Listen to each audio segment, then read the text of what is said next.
Now, welcome back. You're watching Brand Wars. Now, Skoda Auto India is accelerating on its multiple fronts. The company has launched its performance flagship, the Kodiaq RS, bringing its rally sport heritage and 125 years of motorsport legacy to Indian road. The move comes amid strong demand for performance cars, with Octavia RS selling out in just 20 minutes.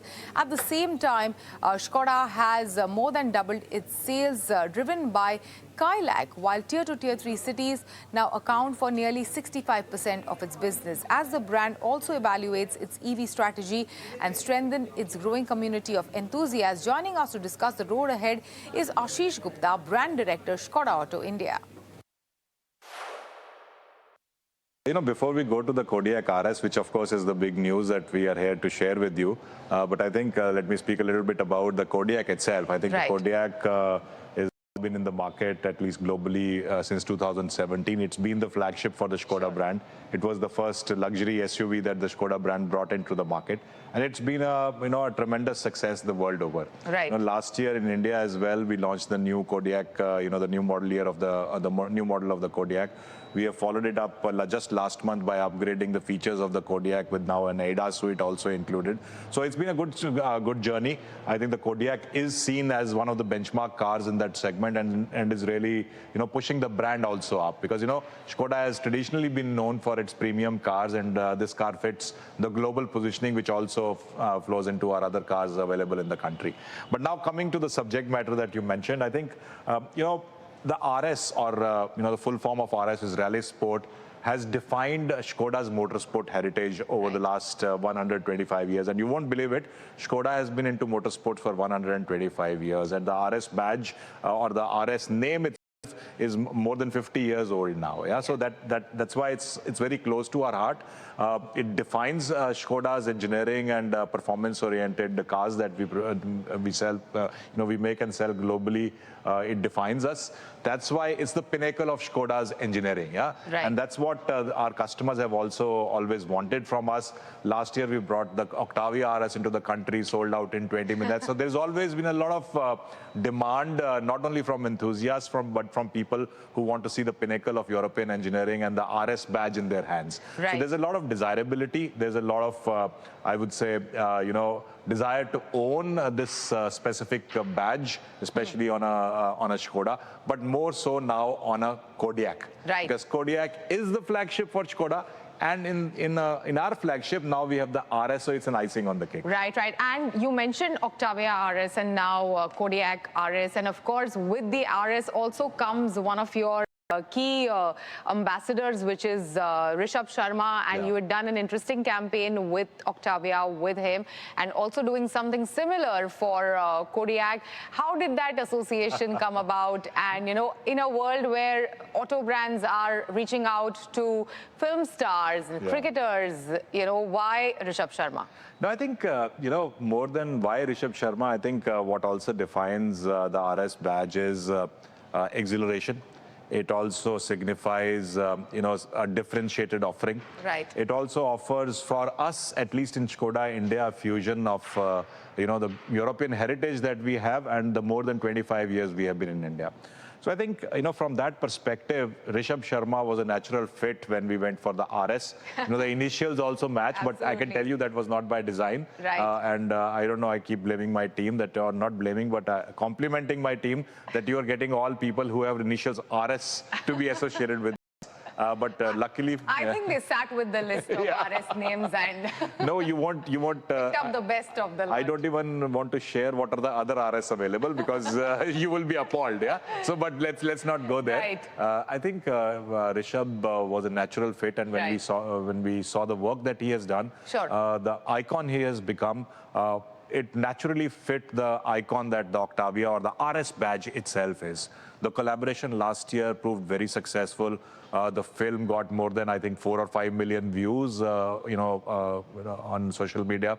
We picked up more than 20 awards across PR, across marketing, for the brilliant campaign that we ran through it. And when you look at enhancing the RS badge itself, with the Kodiaq now coming with an RS badge, I think there was nothing better than Rishabh Sharma. Right. Ashish, we know that you have been a Volkswagen veteran and been in the company for over a decade, but your first year as a brand director at Skoda India, and I know that the sales have increased in the past 1 year, up by more than 100%. Yeah. What is it that you're doing for the brand that is working, in terms of like the investments that you're making in the brand that is working for the company? No, I think first of all, no, thank you for calling me a veteran. That did make me feel a little bit older than I am. Not many people take it as a compliment. I must tell you that as well. No, it did make me feel a little bit old, but that is all right. But I think looking at my last year 1 year journey with Skoda, it's been exciting. Right. When you have been with a brand and with a group for a long time, you somehow know the DNA of the brand, the DNA of the products. Sure. And I think my biggest strength has been knowing the product. Yeah, that's what I call myself. I'm a product guy at the end of the day. And if you know the product well, everything else, you can fit everything around that. At the end of the day, I tell my teams that our products sell themselves. What we as sales and marketing do is, along with selling products, also sell hopes and dreams, because that is what people buy. Right. People don't buy cars, people buy hopes and dreams. Yeah. So our entire endeavor over the last 1 year as a team also has been, how can we meet people's aspirations through our products? Yeah.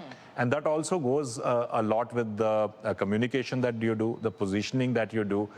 When you're sitting in a Skoda, you should feel you're driving along the Amalfi Coast. Yeah, that's the kind of feeling people want to have. So I would say relatively successful in doing that. Are we perfect? No. Will this 100% growth continue? Maybe not. I would really love it to be. But last year was defined by the launch of the Kylak. So that gave us an entry into the largest segment in India. And of course, the volumes followed. Which of course the volumes followed. Yeah. So 100% is an act which is impossible to follow.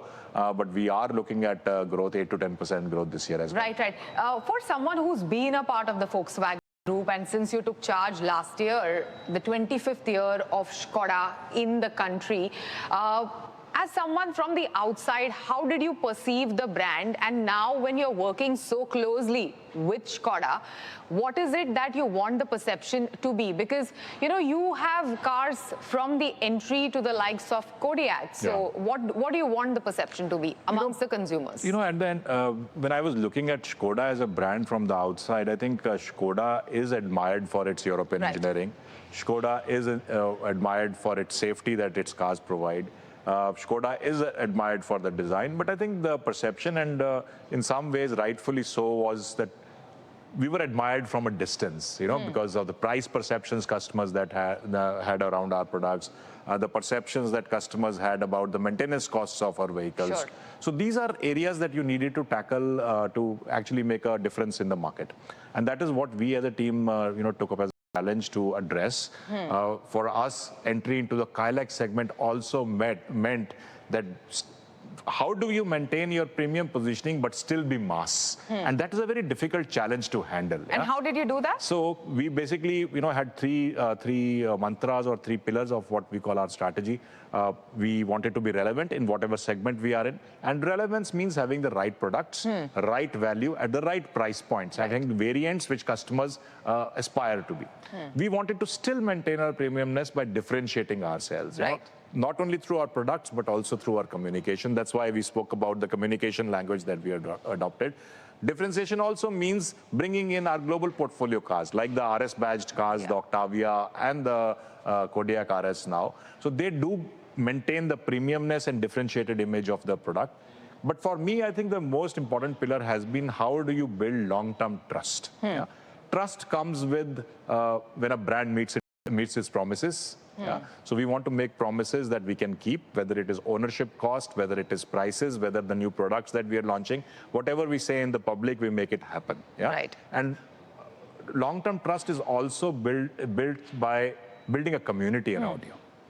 at the end of the day, a brand can be successful only if there is a community which really wants to be a part of that brand. Sure. So that has also been a very big push from our side, and thankfully customers have actually joined us in large hordes. We have an activity which we call Fans of Skoda. Last year we started with 5,000 members. Now within 1 year that community has grown to 25,000 plus members of the Fans of Skoda community. We brought together our campaign last year, which was about fans, not owners. We want our customers to be fans of the brand and not only owners. Right. So I think that's the philosophy we are working with. And for me, the success of the brand going forward is linked to having long-term trust. And what else is going to be the strategy going forward? Because a lot of players in the very crowded Indian market are also introducing EVs. Are EVs coming to Skoda anytime soon? What's going to be? No, definitely. That's what I'm working on. We are one of the largest players in EV globally. Last year, the Elrock was among the best-selling cars in Europe. We just introduced 2 new EVs into the European market, the Epic, which is basically an affordable EV in Europe. Then the Peak is coming, which is our flagship EV, which is now going to be introduced. So definitely there is a lot on our plate which we can bring to India. I'm just looking at which product fits it to India. As I said, it has to be relevant, it has to be differentiated, and I don't want to make promises which I cannot keep to make trust. So we are working on it, and I think future definitely belongs to EVs. There's no question about it. And if we want to stay as relevant as a brand, then we have to make our EV. Right. As I walked into the showroom, of course, I see a lot of SUVs. There is a sedan as well. But are you dialing up your SUV strategy in the coming months going forward? Any interesting models that you are keen on getting to the India market from the global? Just by the nature of the market itself, if you look at it, more than 55% of the market today is SUVs. It's the body style of choice. And if I look at my portfolio also in India, out of the 5 cars that we are selling in India, the Kylak, the Kodiaq, the Kodiaq R SUVs. We have the 2 sedans, the Slavia and the Octavia RS that we brought in. But the focus, of course, of our portfolio and our volume also comes from SUVs itself. But having said that, I think we are one of the few brands left in the world who have a very strong sedan legacy, and people know us by it. Skoda is defined in India by the Octavia. Skoda in India is still defined by the Superb. So that I think is a strength that we won't let go of. All right. Thank you so much, Ashish. Thanks for speaking to us, and what a wonderful conversation. Thank you so much. Well, with that, it's a wrap on this edition of Brand Wars. Goodbye from me, Shubhani Gharat, and the entire team of ET Now.